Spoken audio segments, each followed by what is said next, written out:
Bonjour à tous, je vous retrouve aujourd'hui pour une nouvelle vidéo et il s'agit d'un book haul car en ce mois de juin j'ai dépensé pas mal d'argent pour des livres et on va donc commencer tout de suite pour pas que la vidéo soit trop longue.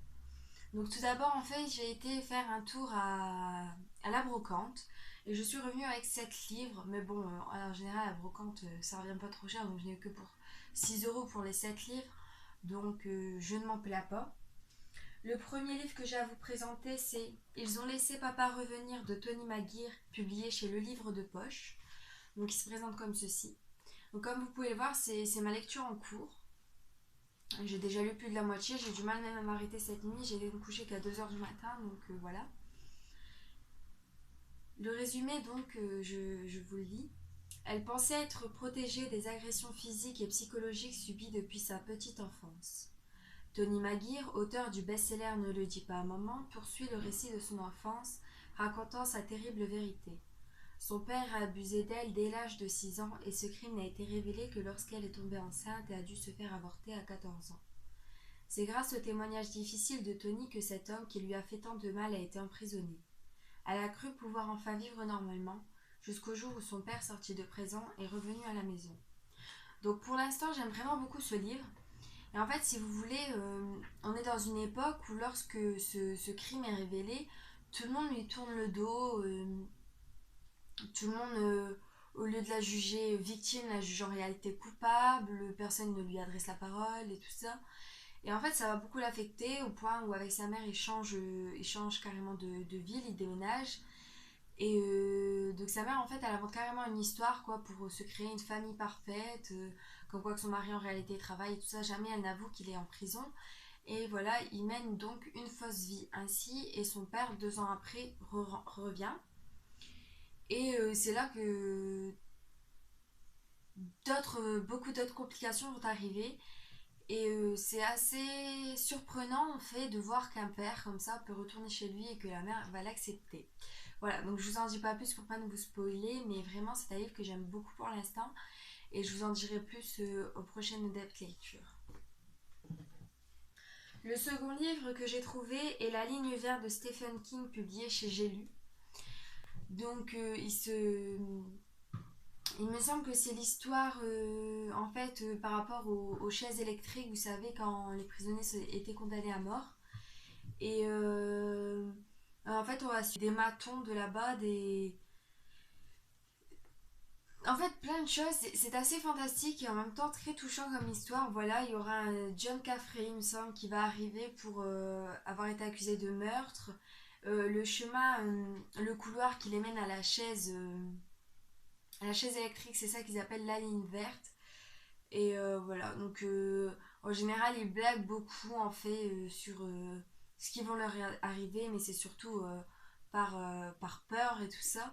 Donc j'ai hâte de m'y plonger. Je n'avais toujours pas vu le film non plus. Donc quand ma mère l'a su, m'a un petit peu traité et dit allez, tu vas regarder.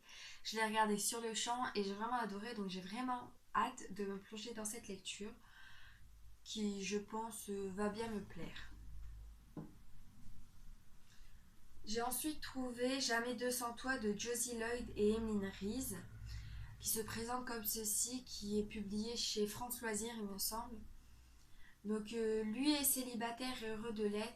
Elle rêve du grand amour sans se l'avouer. Autant dire que la rencontre des deux va provoquer des étincelles. Et oui, l'amour c'est comme ça. Cela arrive quand on ne s'y attend pas. Un roman à 4 mains, délicieusement impudique, impertinent et drôle.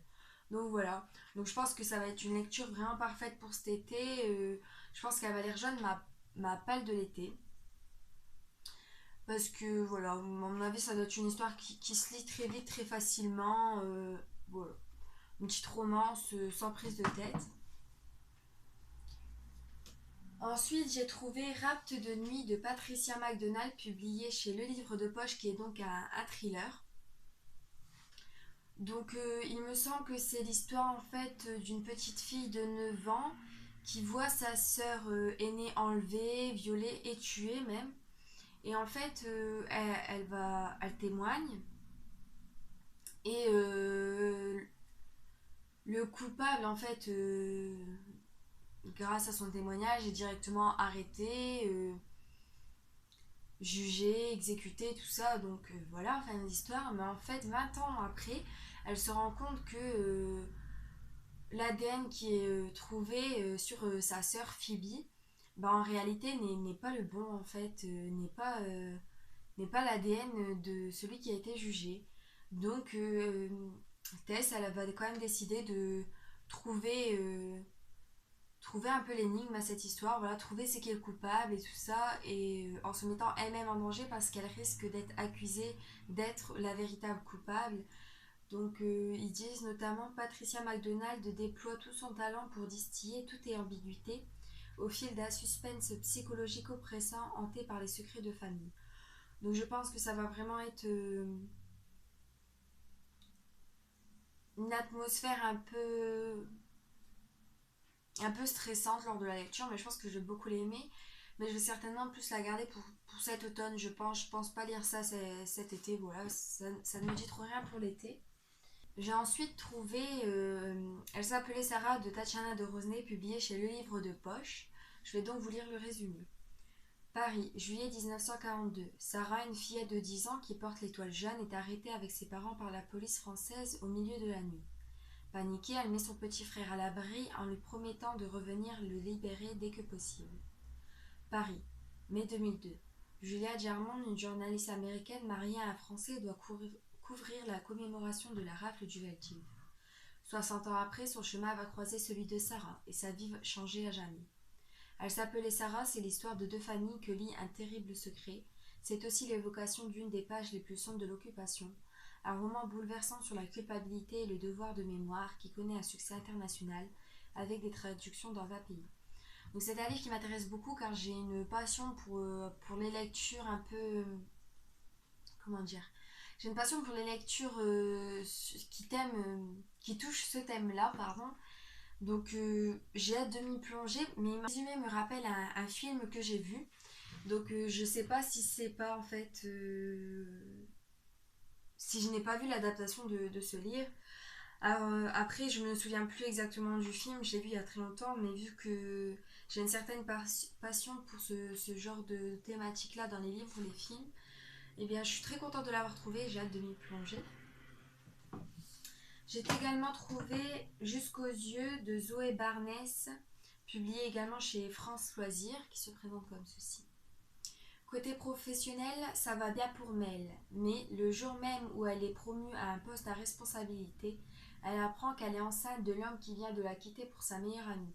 Comment être une future mère célibataire avec tout ce que cela implique et toujours rester sur la brèche. Mélanie peut-elle endosser le costume de Superwoman? Sait-elle déjà que le plus dur est à venir? C'est également un livre, je pense, qui va être parfait pour cet été, voilà, aussi un petit peu drôle, je pense, voilà, sans prise de tête. Donc je verrai bien, puis après c'est pas non plus une de mes priorités, mais il m'avait l'air pas mal. Et le dernier que j'ai trouvé à la brocante est en fait un livre qui regroupe 3 histoires publiées chez Harlequin. Il se présente comme ceci. Donc la première histoire est une mère en fuite de Molly Reese. Traquée par les hommes qui ont tué la mère des 2 bébés qu'elle garde, Kate doit fuir avec les enfants. C'est sous le nom de Monica Abrigado qu'elle refait sa vie, à Lake George. Hélas, 5 ans plus tard, l'arrivée de Joey Riley, un inconnu fort séduisant mais qui pose bien trop de questions, menace soudain de faire voler en éclats le fragile équilibre qu'elle a bâti et de les faire exposer à nouveau, elle et les enfants, à la folie de leurs poursuivants. La seconde est troublante découverte de Marie Ferrarella. Alors qu'elle travaille en secret pour les affaires internes, Maggie se voit confier une mission difficile. Elle sera la coéquipière de Patrick Cavanaugh, soupçonné d'être corrompu. Mais tandis que son enquête progresse, un douloureux dilemme se pose bientôt à la jeune femme. Comment avouer l'horrible objectif de sa mission à celui dont elle est, dès le premier regard, tombée amoureuse? Et le dernier, le risque d'aimer de Rebecca York. Victime d'une tentative de meurtre qu'elle ne s'explique pas, Marianne est sauvée in extremis par Tony Marco, le grand amour déçu de sa jeunesse. Celle-ci lui révèle alors le terrible secret qui a jadis brisé leurs rêves et les menace encore aujourd'hui. Donc j'ai beaucoup aimé surtout la couverture, voilà. Et les histoires m'ont plutôt l'air pas mal. Après, c'est vrai que bon, c'est pas. J'en ai pas entendu parler non plus de celui-ci, mais je pense qu'il peut vraiment être bien. Et en plus, ça permet de découvrir donc trois auteurs différents que je ne pense pas encore connaître. Trois petites histoires, donc ça ne peut pas plus être mal. Et puis, je pense que ça doit être des petites histoires faciles à lire, genre pour la plage en fait. Voilà, on prend son gros bouquin et pour les vacances et puis on a trop de petites histoires pour 3 jours à la plage. Voilà, moi je verrai bien si je le lirai, mais en tout cas, en fait, j'ai acheté, si vous voulez, j'ai acheté 6 livres à une femme parce qu'en fait j'en avais pris que 5, je n'avais sélectionné que 5 et elle m'a autorisé à en prendre un sixième gratuit. Donc j'avais donc eu 6 livres pour 5 € et ensuite j'ai trouvé La ligne verte de Stephen King à une autre marchande, donc j'ai pas hésité à rajouter 1 € pour l'avoir. J'ai ensuite été faire un tour à Easy Cash. Voilà, pour voir s'il n'y avait pas des livres que je recherchais un peu moins cher, quoi, pour avoir l'occasion. Des fois, on peut avoir des bons plans, voilà, des livres toujours en bon état et pas trop chers. Donc finalement, j'y suis allée, mais assez tard, c'est-à-dire qu'il fermait. Donc j'avais cette pression de. J'ai que 2 minutes pour regarder, donc j'ai un petit peu fait à la vite fait.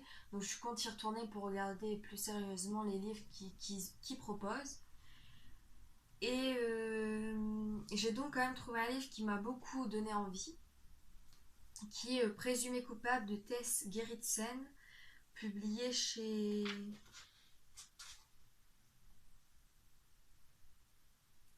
les éditions Mira. Voilà. Donc il se présente comme ceci, et en fait je vais vous lire le résumé parce que le résumé m'a beaucoup donné envie et je n'en sais pas plus, je me suis pas renseignée, je n'ai pas entendu parler du livre ailleurs. Richard est son patron. Elle lui a donné sa lettre de démission le matin même. Il est aussi son amant. Elle vient de rompre avec lui. Il la harcèle au téléphone, promet qu'il va quitter sa femme pour elle. Pour fuir ses appels obsédants, elle part faire un jogging dans la nuit brumeuse de Stephen Island. Il revient chez elle, une toute dernière fois, car quand elle le découvre, il a été sauvagement poignardé. Aux yeux de tous, Miranda est présumée coupable. Tout la désigne comme la meurtrière. Sa liaison houleuse avec Richard, l'arme du crime, mais aussi et peut-être surtout le testament laissé par son amant en faveur de sa maîtresse. Donc voilà, j'ai trouvé plutôt pas mal, assez marrant. Enfin marrant, oui et non, parce que c'est une situation assez dramatique, mais voilà. Et mais c'est tenté parce que c'est pas le genre de livre que je lis normalement, c'est pas le genre de lecture parce que je suis plus, j'ai plus tendance à lire des romances. J'ai donc ensuite trouvé un autre livre, j'étais très contente d'y trouver parce que c'est un livre qui m'a beaucoup intéressée, qui a eu un effet de mode sur YouTube et je pense que c'est pour ça qu'au final je n'avais jamais vraiment passé le cap de l'acheter parce qu'en général quand il y a cet effet de mode, du coup on a de très grandes attentes sur le livre et au final on finit toujours déçu parce qu'on y attend trop. Donc j'arrive un peu après la tempête et c'est donc Nos étoiles contraires de John Green publié chez Nathan. Voilà, donc c'est une histoire, je pense que vous connaissez un peu tous l'histoire, voilà, d'une fille qui a le cancer, qui rencontre un garçon qui avait le cancer également, où voilà, ça va parler des thématiques un peu de la vie et de la mort et tout ça. Donc j'ai hâte de m'y plonger et écouter également que 3,99 €, donc j'ai hâte de le découvrir, sûrement cet été je pense. Ensuite, j'ai commandé sur Amazon la suite du livre After. Voilà, j'ai donc publié le tome 3 de After de Anna Todd, qui est publié chez Hugo Roman. Donc en fait, pour la petite histoire, comme vous avez pu le voir, j'ai fini tout juste le tome 2. Et j'ai donc décidé de regarder un peu le tome 3. En fait, si vous voulez, le premier, ce qui m'avait poussé à acheter le premier tome était la sortie de la collection limitée. J'ai craqué, j'ai dit allez c'est bon, tu te lances, même si elle est l'effet de mode, c'est pas grave. J'ai donc acheté le premier en couverture limitée. J'ai tellement aimé la lecture que malgré que je ne trouvais plus en limité, j'ai acheté le tome 2 en normal, voilà, classique. Et juste après la lecture, voilà, je traîne un peu sur Amazon. Et là, je vois que, je sais pas si vous allez le voir, qu'en fait, ils avaient le tome 3 également sous paillettes, en fait, en limité. Et il y en avait un. Et j'ai dit non. Et du coup, moi, j'ai pas hésité, je l'ai recommandé directement. Et je pense que, en plus, vu qu'il est très fin, en mois de juillet. Celui-ci c'est bouclé, c'est fini et j'aurai sûrement recommandé le tome 4 pour le mois d'août. J'ai ensuite été faire un tour au Furet du Nord, voilà. Et j'y ai acheté 4 livres, dont 2 qui me faisaient très envie. Anne, je suis obligée d'acheter un livre de cet auteur-là, je me sentais obligée. Et un livre en fait pour un club de lecture que j'ai rejoint. Je vous mettrai le nom dans la barre d'infos parce que là, je ne m'en souviens plus. Je crois que c'est Arpechi Books Club, quelque chose comme ça, enfin bref, que j'ai rejoint. Et j'ai donc acheté le livre La lecture commune du mois de juillet. Donc le premier livre que j'ai acheté en fait, qui est une saga que j'ai commencé il y a longtemps, mais moi et ma mère on lit les livres ensemble et on avait décidé, on s'était fait le pari en fait d'attendre la sortie du livre, du film. Parce qu'en fait on avait d'abord été voir le film, on avait bien aimé, on avait décidé d'acheter ensuite le livre.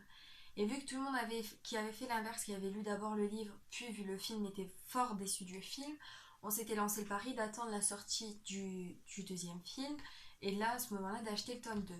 Mais moi, j'en pouvais plus d'attendre, donc j'ai craqué, j'ai triché et je me suis pris le tome 2, qui est donc 50 nuances plus sombres de L. James, publié chez Le Livre de Poche. Donc voilà. Donc je ne l'ai pas encore lu, mais ma mère l'a commencé hier et n'a plus su s'arrêter. Elle s'est endormie avec le livre dans ses mains à 2h aussi du matin, je crois. Donc voilà, enfin, elle l'aura vite fini et je l'aurai vite, à mon avis. Celui-ci, je vais me le garder un peu pour août, pour quand je vais partir en vacances. Voilà, tranquillement. Le second livre que j'ai acheté est un livre que j'avais très très envie de lire, qui est sorti en film sous peu. Je me suis dit, allez, en plus, il faut que je le trouve sans la couverture du film, avant qu'il n'y en ait plus qu'avec la couverture du film. Et c'est Avant toi de Jojo Moyes, publié chez Milady. Donc, sur ce, je vous laisse. Je vous souhaite de bonnes vacances pour ceux qui sont enfin en vacances, qui ont fini de passer leurs examens par exemple. Et je vous retrouve très bientôt pour une nouvelle vidéo qui sera très certainement une chronique lecture de l'instant présent de Guillaume Musso. Voilà. Donc écoutez, prenez soin de vous et je vous fais de gros bisous.